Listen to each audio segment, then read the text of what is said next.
더듬이. 네, 그래서 아까 말씀드린 것처럼 이제 시프리안 가야르의 두 가지 작업으로 돌아왔습니다. 네. 첫 번째 작업은 더 리커버리 오브 디스커버리라는 카베 인스티튜트, 이제 베를린에 있는 거죠. 거기서 시프리안 가야르가 2011년 3월 27일부터 5월 22일까지 한 전시를 소개해드리려고 합니다. 또 수잔나 페퍼요? 네, 또 수준아, 저- 또 잔나 페퍼. 도대체 몇 개의 레전드 전설들이 지금 와. 그러니까 이제 진짜 이 사람, 저는 이 사람이랑 술을 마시고 싶어요. 궁금해요, 솔직히. 이 사람과 숙취를 느껴보고 싶어. 그건 좀 이상하다. 그러니까 무슨 그런 취향이신 걸로 알고. 말이 좀 이상한데. 저도 몰랐는데 수진아 페퍼가 기획했다고 하더라고. 그래서 진짜. 웃긴 게 이제 이거 맥주를 다 이게 옮겼잖아요. 네. 그러니까 아직 작업 설명 안 했지만 맥주를 옮겨놨는데 설치하려고. 그래서 인터뷰에서 그러더라고요. 팔이 떨어질 것 같다. 같이 옮겼어요? 모르겠어요. 기믹 찔 수도 멋있다, 있고. 근데. 그거 멋있다. 그래서 어쨌든 수잔아 페퍼가 기획을 했는데 아트 포럼이 2011년 베스트 전시로 선정을 하기도 했다고 인정. 해요. 네. 저도 솔직히 말하면 이 작업이 가야르 작업 베스트라고 생각해요. 맞아. 저는. 그래서 저희끼리도 얘기했을 때 누가 이 작업 할래요? 하다가 이제 맞아, 저가 맞아. 하기로 했는데 또 그래서 제가 이걸 찾아보면서 전시책을 좀 한번 사보고 싶어서 이게 있으면은 찾아봤어요. 있어요. 그럼 되게 멋있어요. 이게 약간 고대 앤틱 문서처럼 약간 있는데 가격이 막 중고밖에 없는 것 같아요. 그러니까. 중고인데 지금 150 넘어. 150유로짜리도 있고 오. 어디서 막 200 몇 유로에 팔기도 하고. 근데 이거는 좀 찾아봐서 괜찮은 가격대 있으면 사기 좋을 것 같은데. 그러니까 진짜 좋은 두껍지도 것 않을 것 같고. 맞아요. 오. 저는 사실 뭐 요즘에 한국에서 조각이 유행한다, 뭐 조각 전시가 많다라고 뭐 이런 말이 있는데 저는 이게 거의 현대적 조각의 맞아.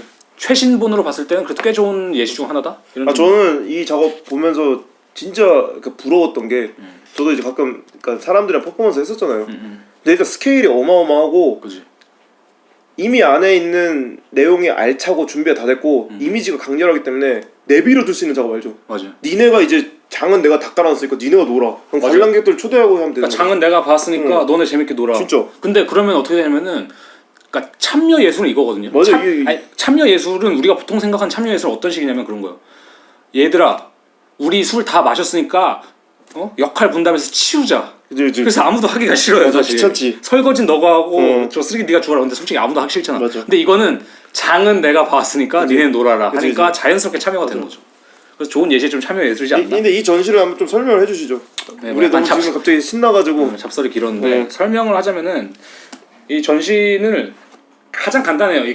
그 카베 인스티튜트 어떤 공간 안에 그 72,000병의 에페스 병을 이제 폭 12m, 길이 8m, 높이 4m의 피라미드 모양으로 이렇게 쌓은 거예요. 와. 그래서 이제 오프닝 날 관객들이 전시에 오면 이제 그 피라미드 모형에 앉아가지고 뭐 술을 꺼내 마시고, 왜냐 오프닝에서 다 술 마시는 게 여기서는 그거니까 맞아. 술 마시고 뭐 담배 피고 막 얘기하고 하면서 뭐 이제 즐길 수 있는 그러는 전시야 사실 기본 컨셉은. 이제 근데 웃긴 게 뭐냐면은 원래는 이게 2시까지인가? 오픈이었대요. 새벽이요? 네, 새벽. 그것도 사실 긴 거잖아. 그치. 근데 그거 지나서도 사람들 계속 남아서 마시고 막 이러니까. 에페스가 이게 또 맥주잖아요, 또 그죠? 그죠. 독일 사람들 맥주 또 사랑하잖아요. 저희 집 근처 슈퍼마켓에서도 에페스를 파는데 저도 에페스 좋아하고. 에페스 진짜 맛있어요. 맛있어. 그래서 그 다음에 이걸 조사하고 먹으니까 더 맛있어. 맞아. 뭔지 알아요? 내가 뭐라도 된 거 같은 느낌이 좀 있는데. 아는 사람만 아는 맥주 같은 느낌. 맞아요.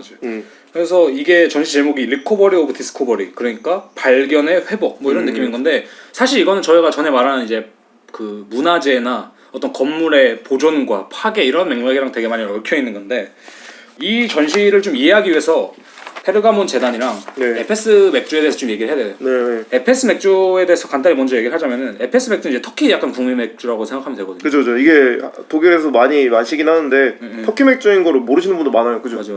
그래서 만약에 독일에 계신 분이나 아니면 한국에서 팔면은, 한국에서 팔았나? 모르겠어요. 한번 팔았어요. 제가 봤어요. 그래? 그래서 한번 사 먹었었는데, 에페스가 이제 파란색 그 맥주인데 이게 터키 맥주예요. 근데 이거가 그냥 이름을 막 지은 게 아니라 이게 역사가 있는데, 에페스는 이제 터키의 중서부에 위치한 3,000년의 역사를 가진 고대 도시의 이름이거든요. 이게. 그러니까 이게 약간 그리스 시대, 고대 그리스 시대에는 그쪽 도시였던 이름이에요. 그래서 에페스는 이제 에페수스라는 이제 그 옛날 고대 그리스어에서 나온 건데, 그 도시 이름에서 나온 건데, 뭐 현재는 이제 셀축이라는 터키 지역에 속해 있다고 해요. 근데 실제로 재밌는 게 에페소스가 아까 우리가 막 식민주의 얘기했잖아요. 그거랑 비슷하게 실제로 주변 도시 약간 스파르타라든지 뭐 페르시아, 뭐 로마의 그 흥망성쇠에 따라서 되게 그 식민지화가 많이 된 도시라고 하더라고요. 그래서 거기서 나온 맥주다. 그냥 거기의 이름을 딴 맥주고, 그러니까 에페스 자체도 이 터키와 독일 이 두 가지 맥락을 가지고 있으면서도 이 식민지의 맥락을 가지고 있다. 물에서 이걸 끼워 맞추는 이게 되게 근데 맥주 자체가 가지고 그러니까 이 맥주가 사실 맥주는 지역의 상징이잖아요. 맞아. 그러니까 전통주 얘기하면서 지역주의 많이 얘기했잖아요. 맞아. 근데 에페스라는 이름 그러니까 좋은 거 진짜 잘 찾아냈다. 그리고 재밌는 게 뭐냐면은 기독교 역사에서도 이게 중요한데 바울로가 이제 전도한 교회 중 하나가 에페소스 교회가 있다고 제가 보기엔 바울이 아마 그러니까 바울 챕터가 에베소서로 알고 있거든요. 그치, 맞아요. 그게 아마 혹시 그건가? 똑같은 거야. 그죠? 에베소서 맞는 것 같아요. 그래서 그 교회이기도 하고 세계 불가 사의 중 하나인 아르테미스 신전과 에페소스 도서관을 되게 유명하다고 하더라고요. 그래서 이쪽이 자체가 에페스라는 이름에서부터 벌써 할 수 있는 이야기가 많다. 그리고 아까 말씀드린 것처럼 페르가몬 신전 재단에 대해서 얘기를 하자면 뭐냐면은 그 독일 베를린에 박물관 섬이라는 게 있대요. 맞아요. 뭐 여러 가지 박물관이 이렇게 모여 있는데 보통은 이제 거기가 좀 고대 유적이라든지 그런 유물들 같은 걸 많이 이제 모아놓은 박물관이라고 하는데 거기 있는 박물관 중 하나가 이제 페르가몬 박물관이 그죠. 있대요. 근데 이 페르가몬 박물관이 뭐냐면은 그 안에 그 그리스, 로마, 이슬람, 중동 그쪽에 약간 문화재들이나 이런 것들이 많이 좀 보관이 돼 있다고 하는데 이 페르가몬 신전이 뭐냐? 1878년부터 이제 독일의 공학자 칼 후만 지휘 아래 이제 그 페르가몬 신전이라는 게 터키 쪽에서 발굴이 됐대요. 이게 이제 오스만 제국의 원래 재단이라고 했나 그런 건데 원래 이게 되게 훼손되어 있어서 애초에 그걸 가져올 때 약간 다 조각내 가지고 가져와서 그 독일 내에서 이제 다시 다 붙인 거라고 하더라고요. 그러니까 한마디로 말하면 이제 파괴를 해서 가져온 거죠. 굳이 말하자면 다 조각내 가지고. 그래서 이 지역을 점령하고 있던 이제 오스만 제국이 사실 이게 이슬람 문화권에 있던 그 뭐라고 해야 되나 건물이고 그런 문화재여서 별 관심이 없어가지고 야 그래 뭐 니네 가져갈 거면 가져가라 이렇게 해서 오케이 우리가 가져갈게 해서 가져온 거라고 하더라고요. 그러니까 그 당시 거기서는 이제 거의 보존도 안 되고 파괴되어 가고 있던 문화재를 독일이 그걸 사와 가지고 이제 베를린으로 조각조각 이걸 다 붙여가지고 만든 게 페르가몬 재단인데 실제로 그 앞에 이제 그 계단 같은 게 있어요. 맞아. 그래서 거기서 실제로 사람들이 다 앉아가지고 맞아요. 뭐 얘기도 하고 뭐 거기가 엄청나게 크게 기둥 있는 곳도 맞을 거. 제가 그때 베를린 살았을 때나 놀러 갈 때 보면 항상 이렇게 리모델링 하고 있었거든요. 페르가몬 박물관 아마 리모델링을 꽤 오랫동안 한 걸로 알고 있었어요. 근데 거기 그냥 박물관 자체가 압도적이에요. 엄청 신전처럼 돼 있고 맞아, 엄청 커요. 거기 이제 계단 진짜 큰 거 있어가지고 사람들 앉아서 이렇게 관광객들 거기서 쉬고 막 그러고 있어요. 그래서 결론적으로 말하자면 이 두 가지 레퍼런스를 섞어놓은 게 이 작업이에요. 에페스 맥주가 이제 그 베를린에서 그 전시에서 활용되면서 그 즐겨지는 그 맥락과 이 페르가몬 재단과 대단히 유사하다고 본 거죠. 아까 이제 말씀하신 것처럼 어떤 그 다른 것 두 개에서 연결고리를 찾아내가지고 이렇게 조립을 한 건데 사실은 컨텍스트 자체는 되게 깔끔하고 그죠. 되게 거의 딱 들어맞을 정도로 이 식민주의에 대한 개념이랑 어떻게 우리가 문화재를 보존한다는 맥락이 파괴라는 맥락이랑 같이 병행될 수 있느냐 이 맥락을 가져가는 건데 왜냐면 아까 그 피라미드하고 뭐 오프닝에 사람이 와서 맥주를 마신다는 컨텍스트를 좀 생각해봤을 때 결론적으로는 그게 다 파괴가 되거든요. 어떤 식으로 파괴되냐면은 사람들이 맥주를 꺼내 마시면서 이 피라미드가 점점 파괴되고 맞아. 막 그 쓰레기들이 쌓이고 유리병에 좀 조심해야 되지 않나라는 생각이 들 정도로 그 정도의 그러니까 그 정도로 막 완전 더러워지고 파편화되죠, 파편화되고 그 다음에 그 안에서 또 팝쿵 이제 그 패키지 상자, 그죠. 상자 쓰레기들도 나오면서 맞아요. 거기서 또 담배 피고 그냥 버리고 그러니까 실제로 거기서 악취라고 해야 되나? 그 냄새가 장난이 아니었대요. 그러니까 물론 약간 뭐 클럽 같은 느낌이겠지 굳이 말하자면. 그치. 왜냐면 사람들 다 담배 피고 맥주 쩐내 아시잖아요. 맥주 쩐내 하는데 저는 개인적으로 가긴 싫어요. 왜냐면 저는 그 미지근한 맥주가 싫거든요. 근데 독일 애들은 상관 안 하잖아요. 맞아. 그래서 거기서 맥주 마시면서 이제 노가리 까는 건데 사실은 어떻게 보면 저는 이게 재밌는 것 중 하나가 터키에 있는 문화재가 어떻게 독일로 왔느냐 이 맥락을 다룬 것도 있지만 동시에 저는 그 전시라는 포맷 자체에 대한 맥락도 되게 있다고 생각하거든요. 왜냐면은 어떻게 보면 저는 그 생각을 해요. 왜냐면 많은 설치 작가나 많은 조각 작품들이 요즘에는 팔리지 않잖아요. 그렇기 때문에 실제로 전시를 하고 파괴되는 경우가 되게 많아요. 왜냐면 저도 해놓고 버리는 작업도 많고 왜냐면 뭐 이걸 들고 다닐 수도 없고 아니면 너무 무겁기 때문에 버리기도 하고 아니면은 뭐 이제 뭐 별로 안 쓸 일이 없으니까 일회성 전시일 수도 있으니까. 맞아. 근데 그런 면에서 사실 작품은 어떤 면에 있어서 오프닝 날 때부터 서서히 파괴가 된다고 볼 수 있거든요. 제 생각에. 그러네. 그런 의미에서 작품이 그 오프닝이란 그 행사 안에서 자연스럽게 파괴가 되고. 그러니까 어스피셔의 촛불 작업이랑도 좀 좀 연관이 되는 거죠. 근데 이 에페스 작업이 좀 더 강렬했던 거는 일단 그 이 전시 사진을 보면 두 개의 사진이 메인 사진이잖아요. 그 사람들 오기 직전에 깔끔하게 있는 피라미드 모양과 그 전시 끝나고 나서 진짜 철저히 파괴되어 있는 상태잖아요. 그 두 대비가 좀 완전히 다른 게 그 촛불은 그러니까 야하거든요. 그냥 이렇게 녹아내리잖아요. 그러니까 뭐 어스피셔의 그 다른 개념이 있겠지만 근데 이 에페스는 이 작업은 재밌는 게 어쨌든 사람들이 와서 파괴시키거든요. 맞아요. 즐긴다는 목적으로. 그죠. 그러니까 이 맥락이 들어가 있어서 재밌는 것 같아요. 그러니까 우리가 아까 제가 그 설명했던 칸쿤의 휴양지가 파괴되는 것도 사실 쾌락으로 파괴되는 거거든요. 그죠, 그죠. 근데 이 작업도 사실 쾌락에 의한 파괴일 수 있단 말이에요. 어떤 향취를 위한 맞아요. 어떤 목적을 위한 파괴인 거죠. 맞아. 그러니까 한마디로 우리가 어떻게 문화재를 터키에 있는 거를 독일로 옮겨오고 그것이 우리가 즐긴다는 목적 아니면 보존한다는 목적 아래 어떻게 파괴되어 가고 있고 아니면 보존이라는 것이 사실 어떻게 파괴라는 의미를 같이 수반하고 있고 이런 거를 사실 되게 잘 표현한 거죠. 저는 그래서 이게 거의 진짜 깔끔하고 사실은 뭐 저희 그런 얘기 했잖아요. 이거 하면서도 그냥 뭐 딱히 할 얘기가 없다. 그 맥락이 뭐냐면은 너무 깔끔하고 맞아. 그 안에서 다 보여지게끔 근데 그것이 느끼하지도 않게 이미지가 너무 좋아요. 그리고 그러니까 거기 앞에서 시프리안 가이라가 뭐 마이크 들고 이것은 사실 에페슨 터키 맥주고 여러분들이 지금 즐기고 있는 것은 페르가몬 재단의 모양을 딱 이런 식으로 안 하잖아요. 그지. 근데 그걸 자연스럽게 베를린이라는 그 도시 안에서 그 베를린의 역사니까 그거 페르가몬 재단을 가져온 것도 그래서 그걸 자연스럽게 녹여낸 게 이거 어떻게 구상했을 거야? 모르겠어요. 그러니까 그래서 정말 많은 거 알아야 되거나 혹은 주위에 있는 사람한테 이야기를 듣거나 그래야 될 것 같은데. 맞아요. 그런 거 어디서 좀 흐리게 들었겠죠. 진짜. 그러면서 두 가지 약간 좋은 문장이 있어서 가져왔는데 칼 휴만이 아까 이제 그걸 가져왔다 했잖아요. 네. 독일 공학자. 이제 그 사람이 이런 말 했다고 하더라고요. Now to the main point. How do we get everything to Berlin? 야 여기서 이제 중요한 맥락이다. 어떻게 모든 것을 베를린에 가져올까? 이제 전시에 이게 서문이 약간 써 있고 그 다음에 이제 시프리안 가이아라가 이 말을 해요. Trying to preserve, you stop the development. 나 보존하라고 하니까 발전한 거 그만해라. 뭐 이런 두 가지 맥락 합쳤을 때 이 전시를 잘 보여준 것 같아요. 어떻게 모든 것이 베를린에 올 수 있고 그리고 어떻게 그 내가 보존한다고 하는 것이 발전이 아닌 그 파괴 맥락으로 갈 수 있느냐. 역설적이긴 하네. 확실히 보존하기 위해 파괴한다. 맞아요. 라는 개념이니까 지금 칼 후앙이 가져온 게. 그래서 아까 이제 그런 얘기 했잖아요. 그 알코올의 지역성이 되게 중요하다고. 네.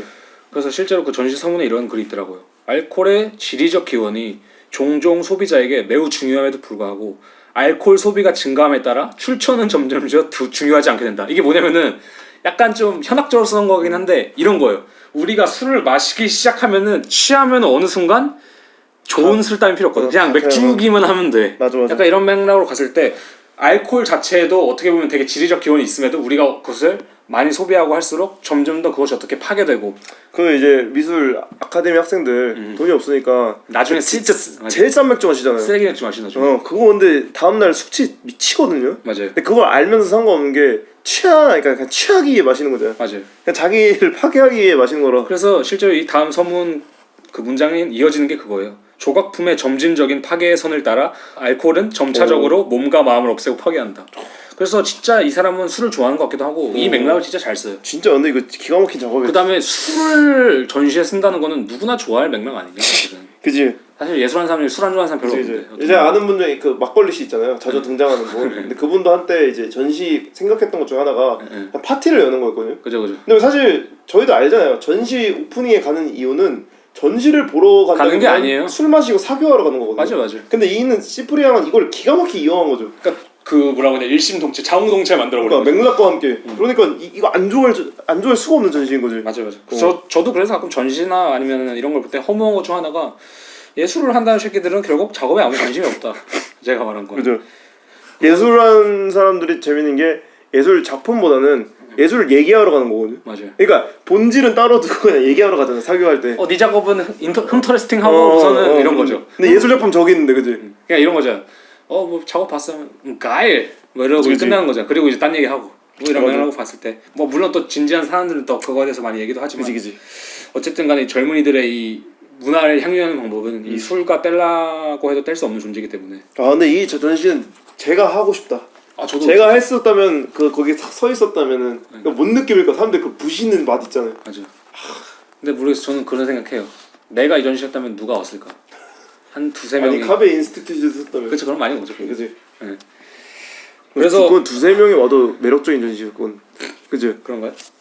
그걸 영상으로 찍어서 생각해보세요. 그 허무하고 거대한 공간에 72,000병의 맥주 위에서 전시가 끝난 뒤 맥주는 71,988병이 남았습니다. 딱 두 병 마신 거지? 이런 식으로 가는 건데.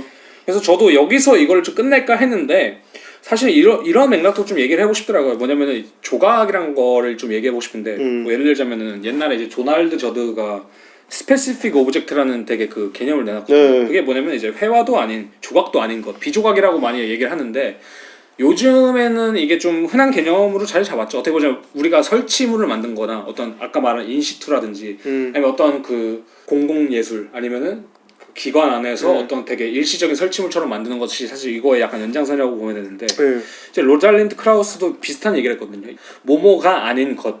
그러니까 로잘린드 크라우스가 조각품이라 할까? 현대 약간 미니멀 조각이라든지 어떤 조각품을 설명하기 위해서 만들어낸 게 그 모모가 아닌 그 대립의 부정성을 가진 것이라고 말하거든요. 요즘의 조각이.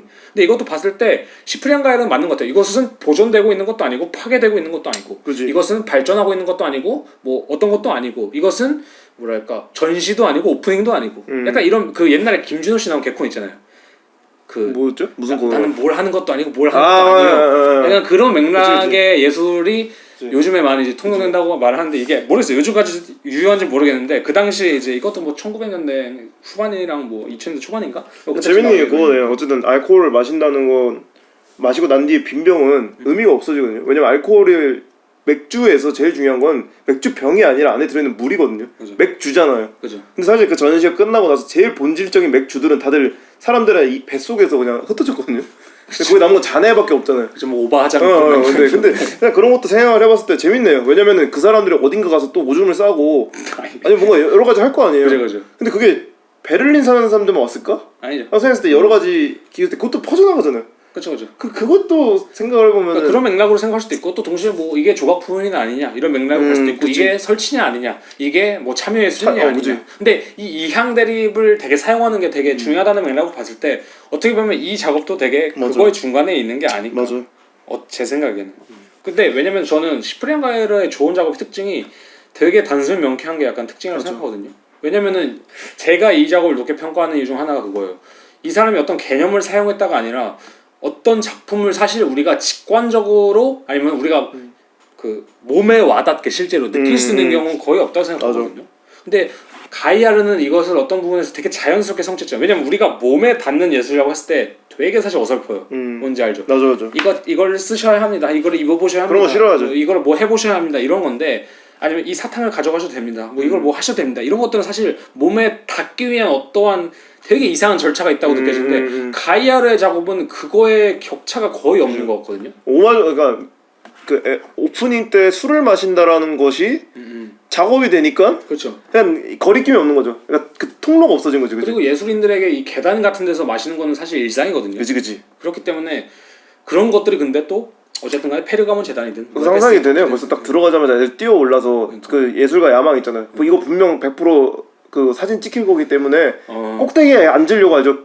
그 프로듀스 101 보면 맞아요. 다들 들어가자마자 이제 누가 1등 자리에 앉나 눈치싸움. 그 다음에 만약에 사진가가 돌아다니면은 혼자서 핸드폰 하고 있으면 좀 솔직히 찌질고 있어요. 전화라도 하는 척을 해야 되거든요. 근데 그런 것도 있고, 근데 그런 맥락들도 사실 재밌는 맥락 같아요. 그거는 이제 진짜 부수적으로 탄생하는 그렇죠. 엄청난 컨텐츠들이니까. 사진 찍으려면 바로 옆에 있는데 갑자기 말 걸고. 그치. 뭐 하고 있는 것처럼. 거기 이제 보면은 그때 영상 작업도 있거든요.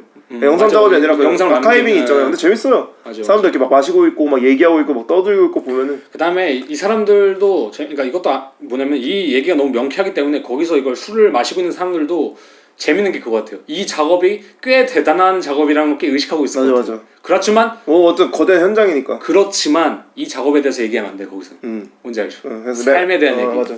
그냥 쾌락 그냥 즐겨야 돼요. 그죠. 그걸 원했던 거일 수도 있으니까. 그걸 원했던 거니까 어쨌든 간에 그래서 허위 의식과 허위 의식이라고 하거든요. 약간 그 허세와 그 건축학적인 맥락과 콜로니즘이든 뭐든 간에 그거랑 그것을 어떻게 보면 가장 단순한 형태로 가장 직관적으로 몸에 닿게 풀어낸 작업이 아닐까. 맞아요. 제 생각엔 그래서 되게 정말 웰메이드 작품이다. 이 작품은. 맞아요. 철저하지만 직관적이다. 라고 생각을 해요. 왜냐면 레퍼런스가 너무 철저하기 때문에 저도 약간 뭐 이런 작업 한번 구상을 하려고 생각을 하면 머리 빠개지거든요. 도대체 어떻게 해야 되는 건가? 그러니까 이 작업이 아까 말한 것처럼 가장 단순한 방법으로 거의 모든 파노라마를 펼쳐놓은 작업이기 때문에 되게 좋은 것 같아요. 맞아. 실제로 그리고 숙취를 또 나중에 수반할 거고. 숙취. 그리고 제가 알기로는 그래서 첫날에 이렇게 하고 전시 끝날 때까지는 거의 쓰레기가 방치됐던 시기인 것 같아요. 그래서 만약에 첫날 오프닝을 놓쳤으면은 이 그 숙취만을 보는 이 건축적 숙취 좋아하잖아요. 시프리안 카야르가. 그래서 이 전시 작품의 숙취만을 감상하는. 아마 오프닝에 갔던 사람들 100%또 가봤을 것 같아. 어떻게 됐냐 이거 그죠? 맞아. 그러다가 아니면 뭐 잃어버리면 찾으러 가야 되잖아. 어쩔 수 없이 올 수밖에 없는 전시. 또 한 번 그죠? 사람들 술 취하면 잘 잃어버리잖아. 그죠. 그래서 그가 다루고자 하는 컨텍스트가 전시적으로나 그 감각적으로 되게 잘 구현된 깔끔한 작품. 이 작품이 시프리앙 최고 작품아 그냥. 제 생각에 그렇게 그냥 그거예요. 제가 보기엔. 제 생각에 이걸로 안내 약간 비벼볼 수 있을 것 같아. 진짜 이 작품은 진짜 정말 좋은 작업. 맞아요. 제 생각에 정말 잘 만든 작업. 우리가 현대적이라고 생각했을 때 충분히 내놓을 수 있는 작업이 아닐까? 이런 생각이 좀 들어서 좀 설명하게 됐는데 사실 말한 것처럼 내용 간단해요. 다만 근데 이미지나 이런 것들이 어떻게 이루어졌을까를 좀 우리가 확실히 더 감각적으로 계속 느끼려고 하는 게 되게 중요한 것 같아요. 맞아. 물론 저는 이제 2011년인가 이게 2011년에는 사실은 뭣도 모르는 녀석이었기 때문에 저 이때 독일에 있었는데 진짜요? 이걸 왜 몰랐어? 이 베를린 저는 살았는데. 이때 군대도 안 갔던 것 같은데. 그래요? 저 이때 베를린에 있었으니까 이걸 왜 몰랐을까? 그죠. 저 2011년? 2011년. 저 군대 있을 때. 저 2014년이면 착각했네. 그래서 그때 당시에 어쨌든 그 다음에 이게 2011년이면 거의 10년 전 작품인데 그 당시 이거 지금 봐도 사실 지금 봐도 세련되고 세고. 저도 그래서 이런 작업을 한번 해보는 게 좀 나는 꿈이. 왜냐면 이게 어떤 느낌이냐면은 저희 앞에 레드불이 있어서 하는 얘긴데 레드불을 쌓아놓으면 솔직히 자본에 미친 새끼거든. 맞아. 근데 에페스를 쌓아놓는다. 레드불을 쌓아놓으면은 축사. 맞아. 그냥 카스를 쌓아놓는다. 그냥 얘는 훅벅쇼야. 그치. 알죠. 근데 이 에페스를 쌓아놓는다. 얘는 의식 있는 예술이야. 참이슬을 쌓아놓으면 그냥 술판이고 이제. 참이슬은 진짜 이거는 약간 의미가 없으니까. 약간 너무 이제 한국 문화 뽑아 먹으려고 하는 거고. 이 에페스를 선택한 것도 잘했고 에페스가 또 색감이 예뻐요. 맞아. 색감도 잘 골랐고. 맞아요. 그 박스도 이뻐요. 맞아. 그 메트로라는 그 도매 마트 있거든요. 맞아. 거기 가시면 에페스 쌓여 있어요. 색감이 좋아. 난 크롬바허를 쌓아놓으면 얘 낫지다 그냥. 그치. 뭐 이렇게 되는 건데. 왜 갑자기? 그런 거 제가 알기로 이거 정범기억일 걸요. 그리고. 그래요? 그다음에 옛날 농약 막 그런 이슈도 있고. 진짜? 너무 독일적이기 때문에 내가 말한 거. 맞아. 왜냐면 독일 애들도 크롬바허 거의 안 마시지 않아요? 잘 못 본 거 없긴 해. 은근히 딴 거 마시, 지역 맥주 이런 거 많이 마시지. 독일 애들은 무조건 다 지역 맥주 많이 마시지. 그래서 이런 것도 좀 중요하다. 왜냐면 우리나라 작가들 중에도 확실히 이런 약간 어떤 그런 거 있잖아요. 막 라면 박스, 뭐 소주 박스, 뭐 이런 거 많이 쓰는데 그런 거는 조금 아쉽다. 그거는 그냥 쓰는 거잖아요. 그냥 쓰는 거죠. 박스로 쓰는 거잖아, 진짜. 그러니까. 박스 소재를 위해 쓰는 거. 그러니까 제가 말한 거의 차이는 그거 같아요. 우리나라의 어떤 그 전통 있는 그런 술을 그런 쓰는 거랑 원 소주 박스로 작업을 한다 오늘 요즘에. 그러면은 조금 이제 진정성이 의심되지 않을까. 그렇죠. 에페스를 쓰십시오. 에페스를 써. 에페스 진짜 잘 썼다. 모르는 척하고 쓰십시오. 그러니까 에페스를 왜 썼냐라고 했을 때 그냥 할 말이 그냥 후루룩 나와, 그죠? 그러니까 바이스는 독일어고 에페수스라는 고대 그리스어를 아냐로 시작할 수 있거든요. 에베소서 얘기할 수 있고. 에베소스 얘기할 수 있죠. 에베소서가 파괴되었다 이러면 이제 기독교 쪽 분들 그렇게 될 수 있으니까. 아무튼간에 되게 좋은 작업이다. 맞아. 네. 그래서 여기까지 하고 다음 작업으로 또 넘어가죠.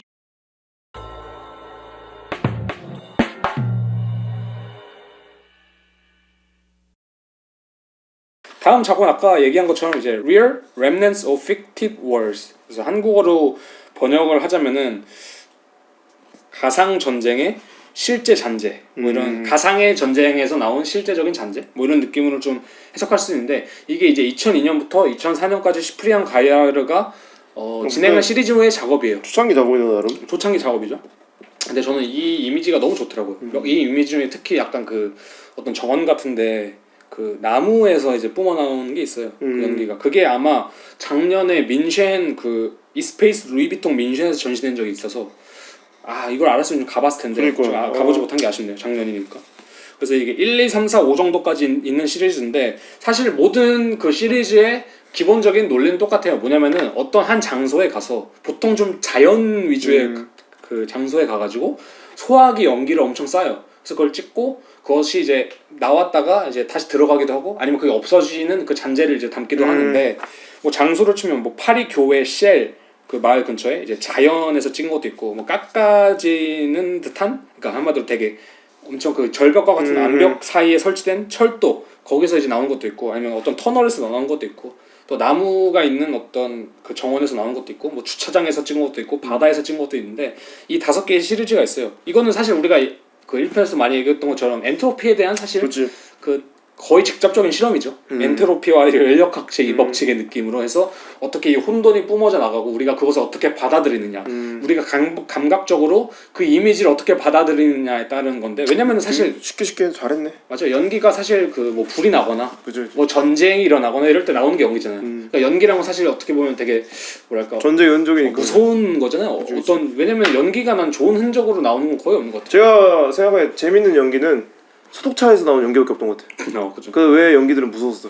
산신령의 연기. 그지. 그런 거. 아 그거 무서워요. 그런가? 내가 무슨 도끼를 떨어뜨렸는지 모르기 때문에. 그죠.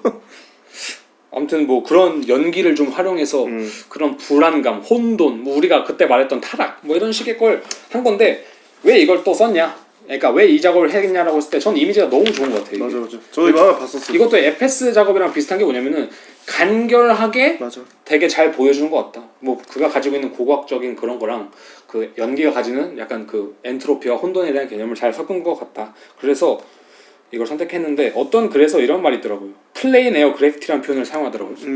제 생각에 이걸 좀만 더 친절하게 번역을 하면은 플레인 에어 반달리즘이라고 볼 수 있는 거죠. 어떻게 우리가 허공 자체에 대한 반달리즘을 할 수 있을까? 우리가 어떻게 자연 자체에 대한 반달리즘을 할 수 있을까? 그런 점에서 있을 때 이 사람은 이 자연에 가서 소화기를 터뜨린 거죠.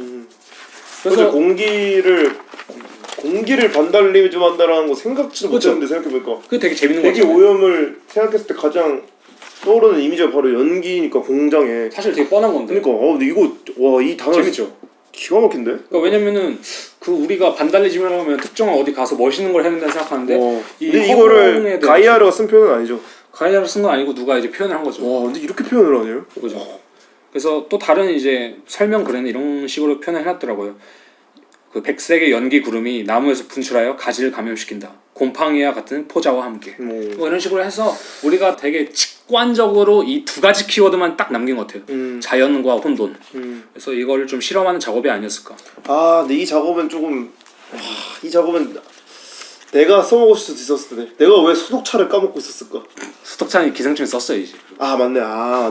이미 늦었네. 우리는 이제 뺏겼어. 졌네. 봉씨한테 뺏기고. 빨리 해야 돼 이랬어. 빨리 해야 돼요. 그래서 이걸 찾으면서 사실은 저는 이 이미지가 좋아서 한 것이기 때문에 개인적으로 이거를 설명하기보다도 그냥 이제 이것을 들으신 청취자분들이 이것도 풀 영상은 없는데 그냥 그 이미지라든지 아니면 영상이 좀 파편화되게 이제 흩뿌려져 있거든요. 그래서 그런 걸 좀 한번 보시면 어떨까. 그런 걸 했을 때 우리가 이 젊은 작가의 직관이란 게 이런 건가?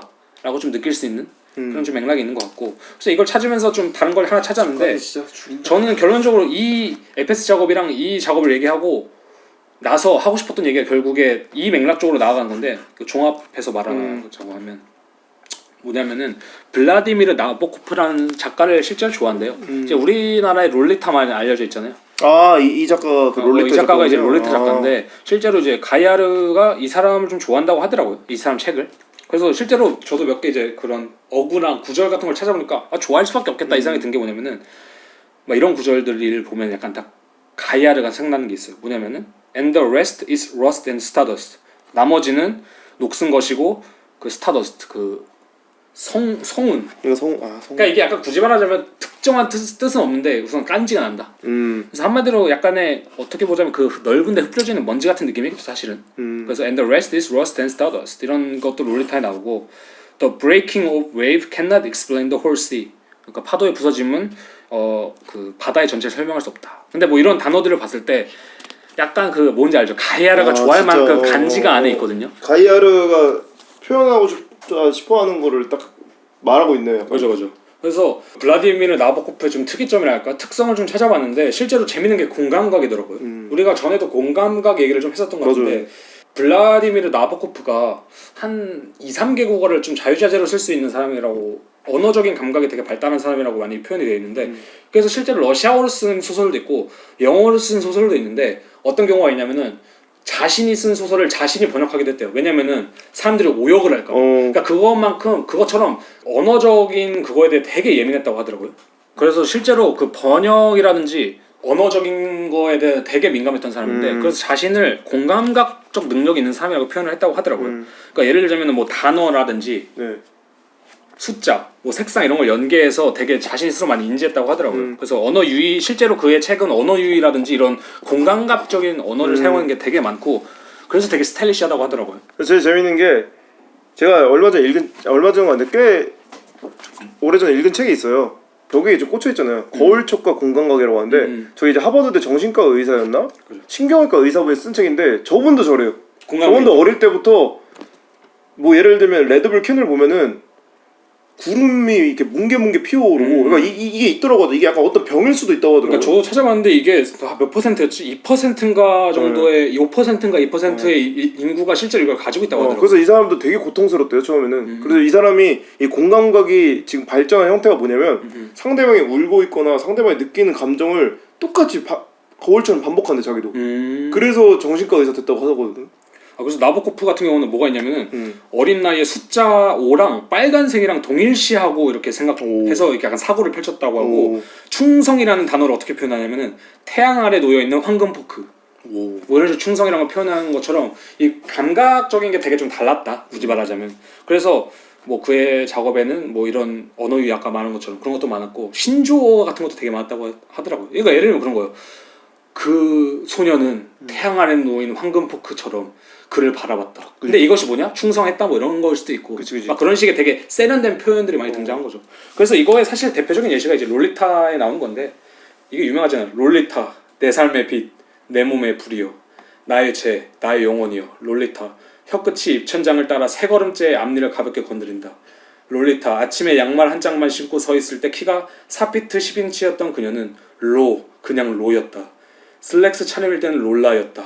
학교에서는 돌리, 서류상의 이름은 돌로레스. 그러나 내품에 안길 때는 언제나 롤리타였다. 뭐 이런 식의 되게 그 이상하네. 언어적인 감각이 좋다. 특이하죠. 특이하죠. 한국어로 봤는데도 좀 특이하네. 근데 제가 생각했을 때 이 공감각이라는 맥락을 이해하는 게 그 가이아르의 작업을 이해하는 데 가장 중요한 것 같아요. 뭐냐면은 저는 가이아르가 옛날에는 되게 그냥 스타일리시한 작업을 하고 그러니까 1편 때만 해도 스타일리시한 작업을 하고 뭐 엔트로피라든지 뭐 이런 타락의 맥락에 관심을 가지고 있다 생각했는데 제가 생각했을 때 가이아르의 작업은 그거 같아요. 이 뭐랄까 공감각적인 컨텍스트가 되게 있는 것 같거든요. 맞아. 이게 뭐냐면 에페스의 피라미드를 뭐랄까 어떤 그 수치라든지 이런 점에 연관시킨다든지 만약 그의 작업들을 봤을 때 되게 다른 두 개를 연관시키는데 되게 직관적이잖아요. 맞아. 그러니까 공감각이란 게 그렇게 어렵지가 않거든요. 공감각이란 거는 내 지금 빨간색을 책으로 써내려서 우리가 이해하는 게 아니라 뭐 푸른 종소리와 같이 우리가 되게 직관적으로 이해할 수 있는 방식인데 제가 생각했을 땐 그는 건축적이든 고고학적이든 뭐 그가 관심 있는 주제를 공감각은 아니죠 굳이 말하자면 그러니까 사회적 공감각이라고 할까? 맞아. 아니면 혹은 자신이 가지고 있는 감각적으로 이걸 되게 잘 엮는 거죠. 그쵸? 직관적으로 이렇게 이어내는 게 되게 중요하다고 근데 이게 오늘날 좀 잘한다고 하는 예술가들은 이런 거 제일 잘하는 것 같아요. 제 생각에 좀 아까 제가 뭐 그래요. 저희 쉬는 시간에 바느질 얘기했잖아요. 그러니까 바느질을 기운다고는 하지만 사실 이 공감각이라는 게 이 바느질 요소도 잘 안 보이게 그러니까 이 땀이 안 보이게 잘 섞어버리는 거죠. 그러니까 하나의 약간 창으로 만들어버리는 거죠. 근데 이게 참 좀 약간 부러운 능력이기도 하고 맞아. 참 미술가로서 연습해야 되는 능력이지 않을까? 그러니까 이게 그런 거 약간 충성이 이제 태양 안에 있는 황금 포크라고 얘기했을 때 우리가 충성이란 작업을 한다면은 군대 문화부터 해서 사실 되게 느끼하게 만들 수 있으면 느끼하게 만들 만한 그게 많잖아요. 맞아.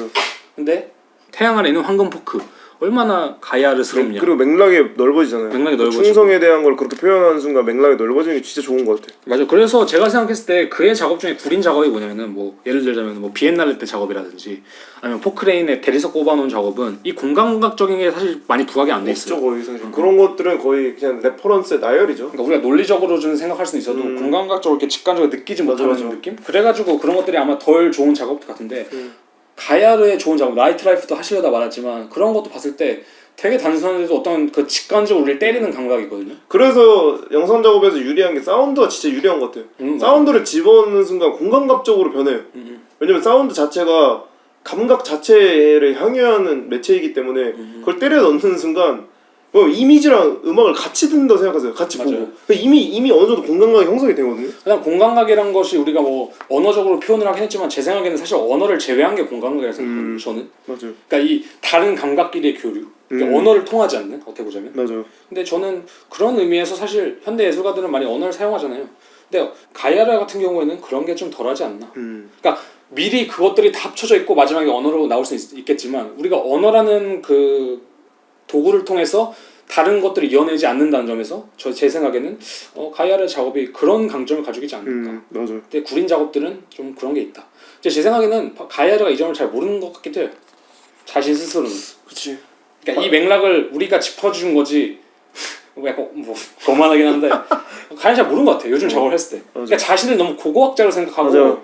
그런 경향이 너무 센데. 당신 섹시한 사람이라고 섹시하게 해. 그러니까 근데 그런 지점은 사실 잘 포획을 못 하고 있는 게 아닐까. 아니면 이제 어쨌든 조금 이제 한계라기보다는 매너리즘에 빠진 걸 수도 있는 거죠. 힘들 수도 있죠. 계속해서 어쨌든 새로운 작업을 해야 되니까. 그죠. 큰 전시들이 앞에서 기다리고 있다고 생각해 보세요. 그래서 실제로 인터뷰 중에도 막 그런 질문을 하더라고요. 뭐 당신은 지나치게 팝스타라는 비판을 많이 받아온 거에 대해서 어떻게 생각하냐. 뭐 이런 질문을 하는데 그거 자체가 이제 반증하는 게 그거잖아요. 이 사람이 얼마나 지금 사실 직관적인 작업을 하고 있고 제가 생각할 때 이게 대중적이라는 게 그거 같아요. 이 작업이 얼마나 덜 사고되고 있냐. 그러니까 언어적으로. 근데 저는 그게 장점이라고 생각하는 거죠, 사실. 그렇죠. 근데 이제 그 사람은 이제 답변으로 이런 대답을 내놓더라고요.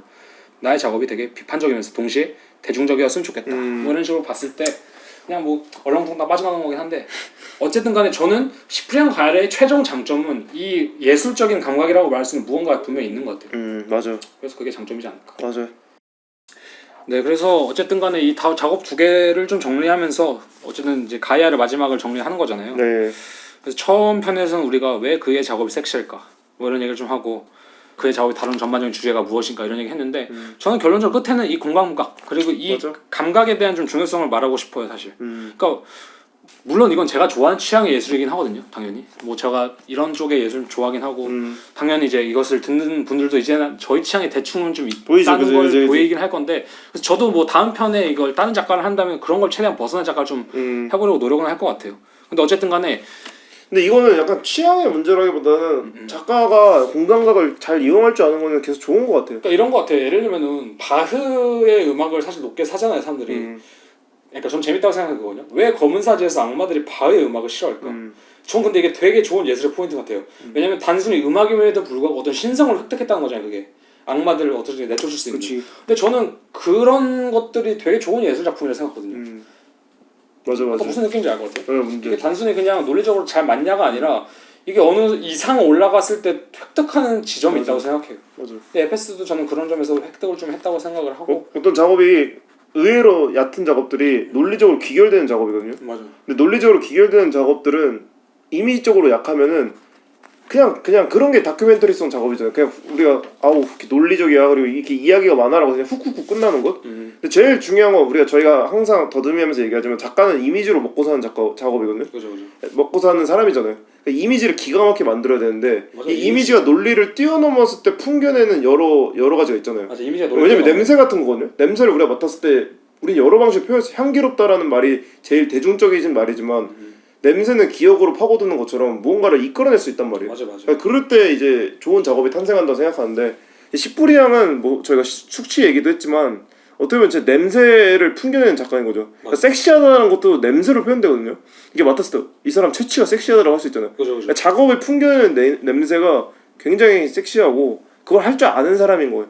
지금 잠시 약간 좀 정체했을 뿐이지. 그 논리라는 걸 뛰어넘는 이미지를 좀 만들 줄 아는 작가다. 맞아. 그러니까 결론은 저는 그래요. 확실히 그 이미지를 진짜 잘 만들고 그게 되게 깔끔하게 잘 나오는 작가다. 저희가 선정한 작가들이 진짜 미셸 M 스미스도 그랬지만 E 스미스도 그랬지만 그 논리 그러니까 아니면 그 뒷이야기를 벗어난 일단 이 이미지가 좋아. 일단 좋아. 그냥 일단 보기 좋아. 그 내는 향취가 있어. 그런 작가들이 진짜 좋죠. 맞아요. 그래서 뭐 작업들도 뭐 전시도 다니면서 제일 좋은 작업들은 일단 보기 좋은 거 있잖아요. 보기 좋은데 뒤에 그 맛까지 좋다. 냄새까지 좋으면 이제 끝. 맞아요. 우리가 약간 냄새 홀려서 음식점에 들어가듯이. 그치. 우선은 음식이 이게 어디서 온 거고 나발이고 간에 냄새와 그 분위기로 사실 음식점을 하는 거잖아요. 맞아. 그 분위기만 좋으면은 맛이 없어도 맛있게도 느껴지고 사실. 맞아. 그런 것처럼 제 생각에는 이건 사실 저번에 유사미약 편이랑 되게 비슷한 건데 그 유사미약에서 저희가 분위기 얘기했잖아요. 맞아. 사이비 얘기하면서 그런 거 비슷한 건데 결론적으로는 예술은 분위기나 이미지의 학문이기 때문에 이걸 뽑아내야 돼요. 사실. 맞아. 그걸 뽑아내지 못하면 저는 예술이 아니다. 말할 수 있지 않을까. 진짜 회화하시는 분들이 제일 공감할 거예요. 어쨌든 보기 좋으면 일단은 회화에서는 90점 먹고 들어가는 거예요. 맞아요. 진짜 90점은 그다음 이게 보기 좋다는 게 단순히 뭐 멋있다 이 맥락이 아니거든요. 뭔가 그 있잖아요. 그러니까 질감, 색감 모든 게 혼합돼서 나오는. 저희가 이걸 언어로 지금 설명하려고 하니까 설명할 수 없는 것뿐이지 공감적으로 느꼈을 때 아마 이미 미술을 좋아하시는 분들은 느낄 수 있을 거예요. 어떤 게 좋은 작업인지, 맞아요. 근데 좋은 저는, 이미지인지. 저는 그걸 추구해야 된다고 생각해요. 이 모든 예술가들이 사실은. 저도 그거를 추구하려 노력을 하고 있고. 그죠. 그게 되게 어렵긴 하지만 그다음 그게 인생 내내 내가 맨날 뽑아낼 수 있는 것도 아니고. 그죠. 당연히 좀 하다가 하다가 고가야 돼요. 역대급 숙취가 있어야 되는 거죠. 맞아. 맨날 내가 술을 마신다고 역대급 숙취가 있는 거 아니잖아. 맞아. 근데 술을 어느 순간 마시다 보면 역대급 숙취가 있는 것처럼. 그러니까 숙취는 좀 안 좋은 거긴 그러면 한데 사람들 술을 안 마시고 잠깐. 좋은 의미로 봤을 때 진짜 숙취 때는 진짜 이 논리가 무너지잖아요. 맞아. 죽고 싶지. 죽고 싶지 않아요. 진짜. 머리 깨질 것 같고 근데 이게 약간 논리적으로 설명이 안 되는데 그러니까 이 진짜 좋은 작품 그거예요. 아 어제 진짜 와인이랑 뭐 이렇게 뭐 맥주랑 섞어 마셔서 그런가? 이 말이 안 나와요. 죽고 싶다. 그 분위기로 가는 게 진짜 숙취거든요. 그 숙취 깊게 겪으신 분들 알죠? 눈 뜬다는 느낌 알죠? 나 잠에서 깼네. 솟됐다. 알죠? 아우 그 아침이나 잠에서 깬 게 아니라 죽을 것 같이 깬 거. 죽을 것 같이 깨는 거. 그 입 갈라 이게 목 말라가지고 입 갈라지는 소리 나면서. 알죠. 근데 그 정도의 분위기가 예술이죠. 갑자기 유사미학처럼 됐는데 그러니까. 근데 결론적으로 이거는 저희 생각이 아니라 뭐 저희 생각도 맞는데 가이아르가 이 숙취라는 걸 너무나도 많이 강조하기도 하고 맞아. 근데 숙취란 것이 되게 직관적이 우리가 몸으로 느끼는 감정이잖아요 사실 그 감각이잖아요 그런 거 봤을 때 사실은 어느 정도 연결되어 있지 않을까 맞아. 어떻게 보자면 요즘 많은 예술들은 너무 계산된 술을 마시고 있다 라벨만 보여준다. 라벨. 빨리 술 좀 따지고 있잖아. 그러니까 술 자랑만 하는 거 있잖아. 나 이런 술 갖고 있다. 그죠. 그거 좀 따서 좀 먹여야지, 그죠? 그렇죠. 그런 느낌처럼 어쨌든 간에 이 이미지로 가면은 그죠. 뭐 와인도 좋은 거 사서 2, 3년 안 마시면 아쉽잖아요. 빨리 마셔야지.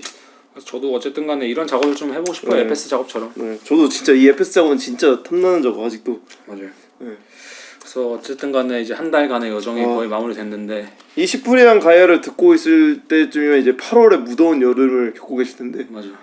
아무튼 저희가 이제 그리고 나서 이제 8월은 아마 그 주는 오편 씨가 이제 한국에 가시기 때문에 어떻게 될지 아직 모르죠. 그래서 아직은 확정된 건 없는데 차차 그래도 공개. 뭐 한국에서 컨텐츠를 하나 진행하시거나 그럴 수 있으면 작가분들을 초대해서 아니면은 저희가 또 뭐 한 달 정도 휴지기를 갖고 다시 뭐 돌아오는 것도 생각해 볼 수 있고. 맞아요. 네. 그래서 마지막 이제 끝내기 전에 가야를 한 줄평 해봅시다.